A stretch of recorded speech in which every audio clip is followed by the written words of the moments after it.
Close your eyes and listen carefully. This is Adrian Coldwell, reporting for the Military Affairs. And tonight, what's unfolding near the Ukrainian city of Pokrovsk is not just another battle. It is the biggest gamble Vladimir Putin has made since the start of this war, and it begins with one number: 150,000 Russian troops, not mobilized across the front, not spread across Donetsk, not rotated in waves. Number.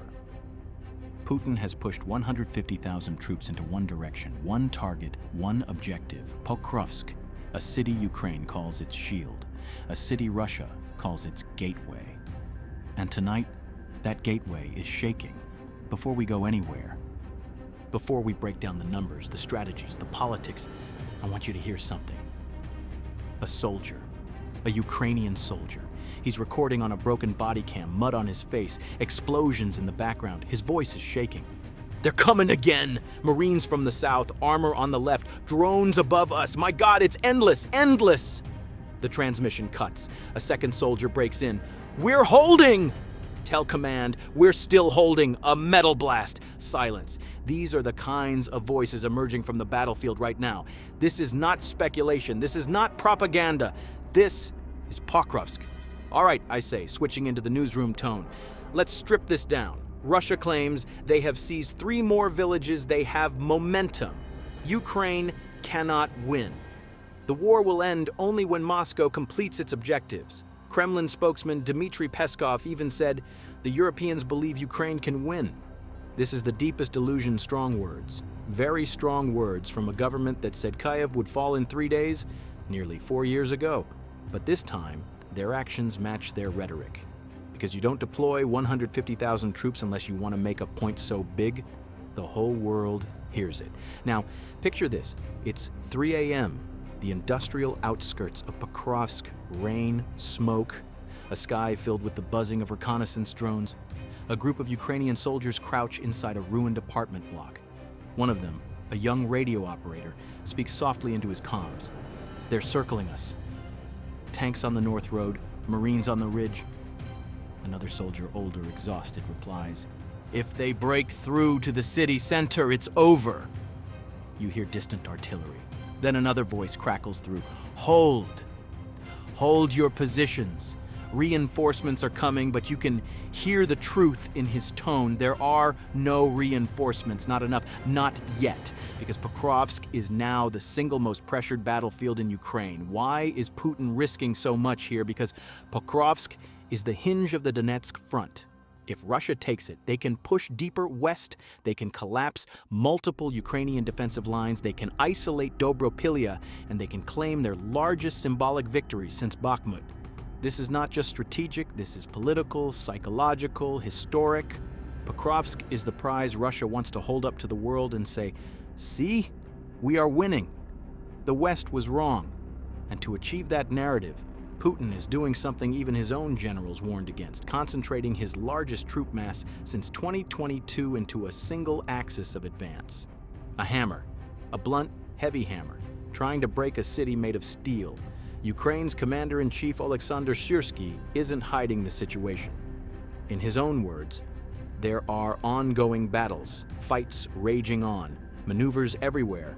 Sabotage groups translation, Pokrovsk isn't stable. The situation is changing hour by hour. Ukraine claims it's holding the line. Russia claims it's breaking through. So what's the truth? The truth is this. Pokrovsk is now the most active, intense, and strategically critical battlefield of the entire war. You hear Ukrainian soldiers saying, they're throwing Marines at us non-stop. We saw soldiers from Africa fighting for them. Drones everywhere, above us, behind us, beside us. You hear Russian intercepted comms. Push to the rail yard, don't stop! We need more ammo, we're out, do you hear me? The city is tougher than we expected. The ground is soaked in rain and gunpowder. The nights are full of drone engines. The streets are filled with rubble.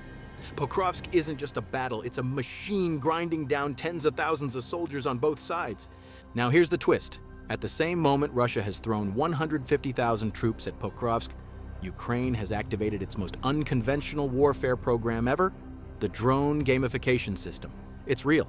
It's verified. More than 400 Ukrainian drone units are using a video game-style reward system to get points for destroying Russian vehicles, destroying command posts, taking out troops, eliminating artillery sites.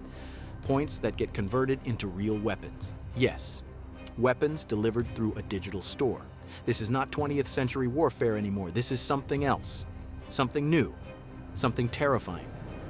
And Russia's troops marching toward Pokrovsk are now stepping into a zone where thousands of drones, flown by operators earning points, are hunting them like targets in a live battlefield video game.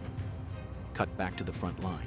A Ukrainian drone operator whispers, 3 armored vehicles approaching the apartment blocks. Another voice replies, points or not, take them down. A drone swoops, impact, screams, orders, metal shredding, dirt flying. You hear the operator again, target neutralized. Moving to the next, this isn't gaming. This is war evolving faster than any soldier can adapt. Why 150,000 troops? Why now? Because Russia believes this. Ukraine is exhausted, ammunition is low, Western support is slowing. Winter is coming, and Pokrovsk is the crack in the shield. For Putin, the calculation is simple. If he takes Pokrovsk, he rewrites the entire narrative of the war. But here's the question. Is 150,000 troops enough to break? Hundreds of Ukrainian drone units, fortified, urban defense sabotage teams, armored traps, and a motivated city that refuses to fall. History says no. Urban warfare is a nightmare. Numbers don't matter when every building becomes a fortress. Ask the US in Fallujah. Ask Russia in Grozny. Ask anyone who has fought in a city with drones overhead. Pokrovsk could become Russia's biggest meat grinder since Bakhmut. Russia says Ukraine cannot win. Ukraine says Russia is bleeding out. Russia says it's taking ground. Ukraine says it's pushing back. State media on both sides are in overdrive. But the truth is not in the TV screens. It's in the voices of soldiers. A Ukrainian fighter near Pokrovsk says, they're trying to drown us in numbers. A Russian soldier says in an intercepted call, they told us Pokrovsk would fall in 2 days. It's day 9. We haven't moved. Another whispers, we didn't expect this much resistance. You can hear the fear in his breathing, in the cracks of his voice.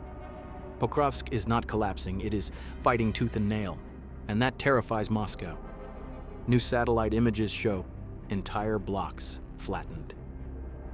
Dozens of armored units destroyed craters deeper than swimming pools, roads carved open by explosions, Russian columns stuck in choke points, Ukrainian mines littering the outskirts. It looks like Mariupol, it looks like Bakhmut, it looks like Artemivsk. But scale it up, multiply it, intensify it. This is Pokrovsk. Listen to this, a final soldier's voice, Ukrainian, tired, cold, determined. Tell the world we're still here. Tell them Pokrovsk is still standing, and then a Russian soldier. They told us victory was certain. Now I don't know what to believe. 2 voices, 2 armies, 1 city, 1 massive gamble. Putin has placed 150,000 soldiers into 1 battlefield. He believes this will break Ukraine. But history remembers something different. Huge armies don't always win. Determined defenders don't always lose. And cities like Pokrovsk rarely fall without rewriting the course of an entire war. This is Adrian Coldwell, and this battle, this moment, this gamble will be remembered. Because sometimes the war isn't decided by who has more troops. Sometimes it's decided by who refuses to let go. Stay aware and stay human.